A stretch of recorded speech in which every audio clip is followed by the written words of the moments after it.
बिस्मिल्लाहिर्रहमानिर्रहीम। आज 10.3 है, find the time period of a simple pendulum. सबसे पहले उसने यही बता दिया है कि आपने टाइम पीरियड निकालना है। फाइंड द टाइम पीरियड, यानी वो पहले बता रहा है कि आपने टाइम पीरियड ही निकालना है of a simple pendulum of 1 metre length, यानी कि उसकी लेंथ कितनी है, पेंडुलम की लेंथ 1 मीटर है।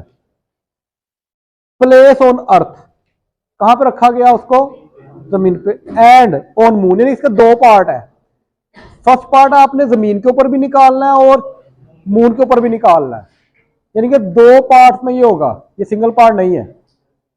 यानी कि आपने इसको अर्थ के लिए अलग निकालना है और मून के लिए अलग निकालना है। बाकी आगे वही है, ग्रेविटी जो है जमीन की होती है 10 मीटर पर सेकंड स्क्वायर, लेकिन चांद पे क्या होती है, उसका 6 पार्ट होती है। उसको क्या होती है, 6 पार्ट। चलो इसका पहला पार्ट देखते हैं, इसका 2 पाई LE/GE अंडर रूट। अब देखो कि जो चीज निकाली वो अलग करो, वो तो पहले ही अलग है। हमने टाइम पीरियड निकालना है अर्थ के ऊपर, वो तो पहले ही सेपरेट है, तो लिहाजा हमें वो अलग करने की जरूरत नहीं है। तो आपने बस अब वैल्यू पुट करनी है, आपको जवाब आ जाएगा। अब आपने क्या करना है, 2 की जगह पे 2 आ जाएगा, पाई की जगह पे 3.14 आ जाएगा। लेंथ कितनी है, 1 मीटर है। और ग्रेविटी अर्थ कितनी होती है, 10 मीटर पर सेकंड स्क्वायर होती है। अब 1/10 कितना होता है, 0.1। अंडर रूट वैसे का वैसे ही, 2 और 3.14 को मल्टीप्लाई कर दो, 6.28 आ जाएगा। अब अंडर रूट 0.1 किसके बराबर होता है, 0.3162 के। अब इस दोनों को मल्टीप्लाई कर दो, 6.28 और 0.3162 को, तो आंसर आ जाएगा 1.98। तो तकरीबन ये राउंड ऑफ करोगे तो ये 2 सेकंड ही आ जाएगा आपका। यानी कि जमीन के ऊपर आपके टाइम पीरियड है वो कितना है, 2 सेकंड है। पहला पार्ट समझ में आ गया है। नेक्स्ट पार्ट के अंदर देखो आप, उसके अंदर वो कहता है कि टाइम पीरियड ऑफ मून, कि चांद के ऊपर क्या होगा वो हमने निकालना है। सेम वही फार्मूला होगा, सारा कुछ वही होगा, लेकिन उससे पहले हमें क्या निकालना पड़ेगा, हमें उसकी ग्रेविटी निकालनी पड़ेगी मून के ऊपर। वो हमने बताया था कि जमीन की ग्रेविटी का छठा हिस्सा है, 6 part of the gravity of earth. तो ग्रेविटी ऑफ अर्थ को हमने 6 पे डिवाइड कर देना है, तो 10/6 कितना आ जाएगा, 1.667 मीटर पर सेकंड स्क्वायर आ जाएगा। क्लियर होगी बात यहां तक। अच्छा, हमने क्या करना है इसको, अब इसकी वैल्यूज को हमने फार्मूले के अंदर पुट कर देना है। तो 2 की जगह पे 2 आ जाएगा, पाई की जगह पे 3.14 आ जाएगा। लेंथ कितनी है, 1 मीटर है, ठीक है। वो लेंथ इधर पुट कर देनी 1, और आपका जो ग्रेविटी ऑफ मून है वो कितना है, अंडर रूट आ जाएगा वैसे का वैसे ही। 1/1.66 को डिवाइड करो, क्या आ गया, 0.5998 आ गया। इसका अंडर रूट ले लोगे तो 0.7745 आ जाएगा, और इसको आपने 6.28 से मल्टीप्लाई कर देना है, तो 4.86 हो जाएगा। राउंड ऑफ करोगे तो 4.9 सेकंड आ जाएगा।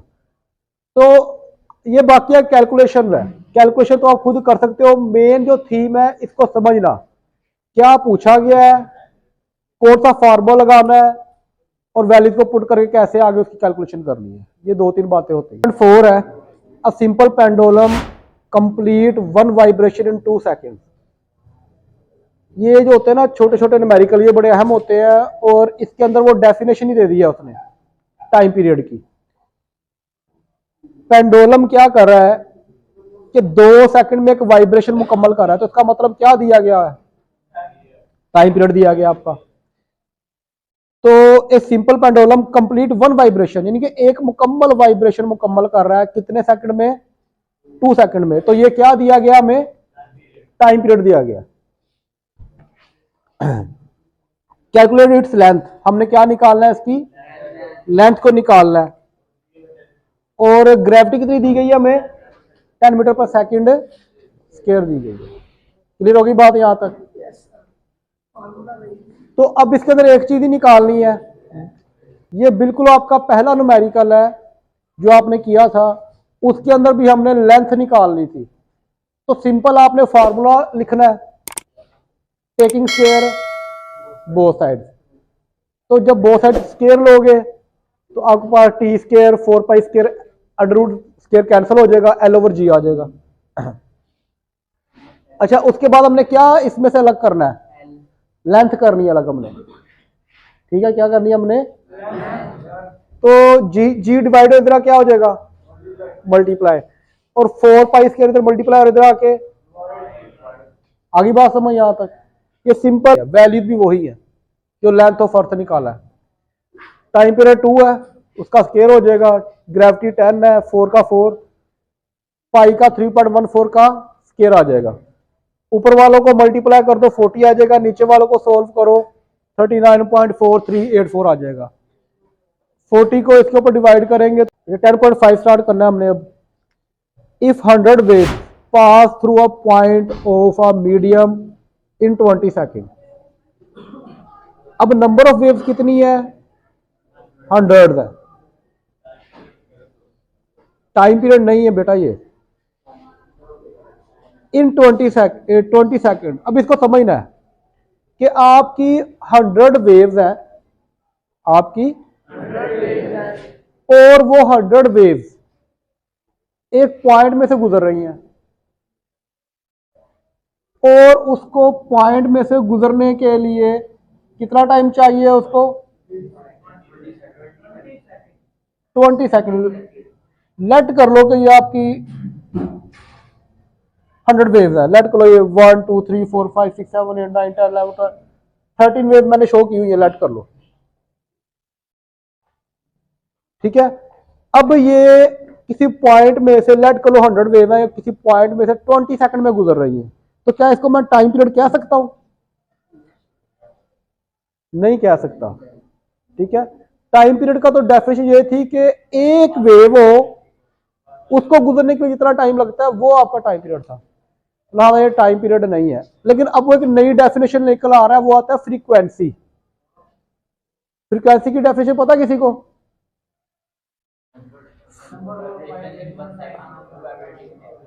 Number of wave passing through a point in 1 second. एक पॉइंट में से, एक सेकंड में, एक पॉइंट में से, एक सेकंड में से जितनी वेव गुजर रही है वो उसकी फ्रीक्वेंसी होती है। बस कितनी है, 100, टाइम 20 सेकंड है। जो हमारे पास फ्रीक्वेंसी है वो हमने मालूम करनी है। इसका पहला पार्ट में हमने फ्रीक्वेंसी मालूम करनी है, what is the frequency and the time period of the wave. यानी कि पहले नंबर पे हमने फ्रीक्वेंसी मालूम करनी है, दूसरे नंबर पे हमने टाइम पीरियड भी निकालो, तीसरे नंबर पे कैलकुलेट द वेव स्पीड, यानी कि उसकी वेलोसिटी भी मालूम करनी है। नहीं, इस न्यूमेरिकल के अंदर हमने 3 चीजें निकालनी है, फ्रीक्वेंसी, टाइम पीरियड और वेलोसिटी। आगे बात समझ यहां तक। अच्छा, इसके अंदर देखो वेवलेंथ उसने दी हुई है, ठीक है, वेवलेंथ को मीटर में चेंज करने के लिए 100 पे डिवाइड करना पड़ेगा, तो क्या जवाब आ जाएगा, 0.06 मीटर आ जाएगा। फ्रीक्वेंसी कितनी है, number of wave over time, यानी फ्रीक्वेंसी की डेफिनेशन है कितनी वेव है और कितना टाइम लगा उनको। 100 वेव से कितना टाइम लगा, 20। तो जब ये डिवाइड हो जाएगा तो क्या हो जाएगा, बटे में क्या आ जाएगा, 1, यानी कि एक सेकंड में 5 वेव गुजर रही है। यही मतलब नहीं है इसका। अगर 20 में 100 गुजर रही है तो एक सेकंड में कितनी गुजर रही है, 5 गुजर रही है। तो ये किसकी डेफिनेशन है। अच्छा, उसके बाद हमने टाइम पीरियड निकालना। टाइम पीरियड का फार्मूला होता है 1/f। तो एफ हमारे पास फ्रीक्वेंसी 5 है, 1/f कितना हो जाएगा, 0.2 सेकंड। उसके बाद हमने थर्ड पे निकालना है velocity, v equal to f lambda. तो फ्रीक्वेंसी 5 है और लैम्डा 0.06 है, तो इन दोनों को मल्टीप्लाई कर देना तो हमारे पास आंसर आ जाएगा 0.3 मीटर पर सेकंड। 10.6 है, a wooden bar vibrating into the water surface in a ripple tank। कहते हैं रिपल टैंक है, उसके अंदर आपने लकड़ी की एक बार या स्टिक कह लो वो लगाई हुई है, वो वाइब्रेट कर रही है पानी को टच करते ही फिर ऊपर हो जाती है, फिर टच करती फिर ऊपर हो जाती है, जिससे पानी के अंदर क्या पैदा होती है, वेव पैदा होती है द फ्रीक्वेंसी, उसकी फ्रीक्वेंसी कितनी है 12 हर्ट्ज। कितनी है उसकी फ्रीक्वेंसी, गिवन डाटा में आ जाएगा कि उसकी फ्रीक्वेंसी 12 हर्ट्ज है। द रिजल्टिंग वेव है the wavelength of 3 centimetre, wavelength कितनी है 3 सेंटीमीटर। सेंटीमीटर को हमेशा आपने मीटर में चेंज करना है, तो मीटर में चेंज करने के लिए आपने इसको 100 पे डिवाइड कर देना है। तो जब 100 पे डिवाइड करोगे तो 0.03 मीटर आ जाएगा आपका answer. What is the speed of wave, wave की स्पीड क्या है, असल में हमने उसकी वेलोसिटी निकालनी है। तो इंतहाई आसान फार्मूला है v equal to f lambda, v equal to frequency भी दी हुई है, वेवलेंथ भी दी हुई है। फ्रीक्वेंसी की जगह पे क्या आ जाएगा 12, लैम्डा की जगह पे मल्टीप्लाई करेंगे तो आपका आंसर आ जाएगा। और इसका यूनिट क्या होता है वेलोसिटी का, मीटर पर सेकंड। तो बेटा इसकी जो मीटर पर सेकंड है ना, इसका यूनिट के नंबर होते हैं, तो आपके जो भी है उसका यूनिट लाजमी लिखना है।